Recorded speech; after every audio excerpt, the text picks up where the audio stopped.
Governor Punjab ने दोबारा गोलाबारी की है टिकटॉक गवर्नमेंट के ऊपर, और वो ये कहते हैं कि 17,000 सरकारी स्कूलों को प्राइवेटाइज कर दिया है। अब आप अंदाजा करें कि टिकटॉकर को शौक कितना है। जो सरकारी स्कूल है उनको प्राइवेटाइज कर रहे हैं ताकि तालीम के ऊपर खर्चा कम से कम हो।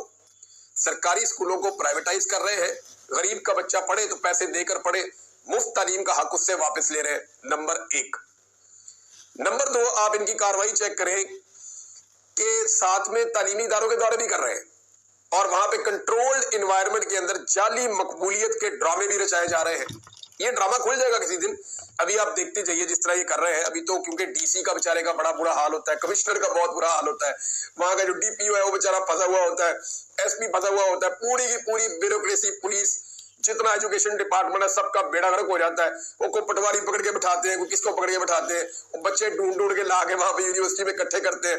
उसके बाद जनाब बाद में हुक्म होता है कि जैसे ही मैडम नीचे उतरे तो सारों ने इकट्ठे हो जाना है, और जैसे ही सबने इकट्ठे होना है तो दूर से एक ऐसे करके कैमरा लहराएगा। तो वो बड़ा तरीके से कर रहे हैं, प्रोडक्शन का बंदा हूं, मुझे आइडिया है कि ये चीजें कैसे की जाती है। तो मैं 20 साल से इस धंधे में यही काम कर रहा हूँ मीडिया का, तो मुझे पता है कि ये कैसे किया जाता है। बहरहाल ये खेल हमने पहले भी बड़े खेलते हुए लोगों को देखा है, ये आप खेल रहे हैं, लेकिन जब ये पब्लिक में जाएंगे स्पेशली वोट देने के लिए तो इनको लग पता जाएगा। मरीम नवाज ने इस तरह कहा था कि जनाब आपकी मोहब्बतें अगर 5 साल मिलती रही तो 5 साल में मैं काम करूंगी। एक तो हुकूमत ही जाली है, पहले जाओ जाके इलेक्शन लड़ो, इलेक्शन लड़के इक़्तिदार में आओ, अगर अवाम वोट डाले और फिर आपका हक बनता है कि आप अवाम की खिदमत करें। आपका तो हक ही नहीं बनता कि आप अवाम की खिदमत करें, क्योंकि आपको तो लोगों ने रिजेक्ट कर दिया है, नंबर 1।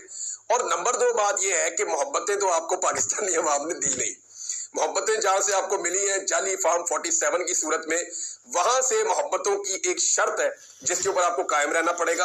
बस जूते पॉलिश नहीं रुकने चाहिए और रफ्तार में कमी नहीं होनी चाहिए। टका के जूते पॉलिश करें, ये 5 साल के आपको 50 साल मोहब्बतें मिलेंगी, बस जूते पॉलिश करें। लेकिन अब एक और प्रॉब्लम पैदा हो गया ना, जिनके आप जूते पॉलिश कर रहे हैं वो बेचारे खुद प्रॉब्लम में आ गए हैं, और वो इतनी प्रॉब्लम में आ गए हैं कि वो ये सोच रहे हैं कि गंदे जूते ही ठीक है, इससे बेहतर है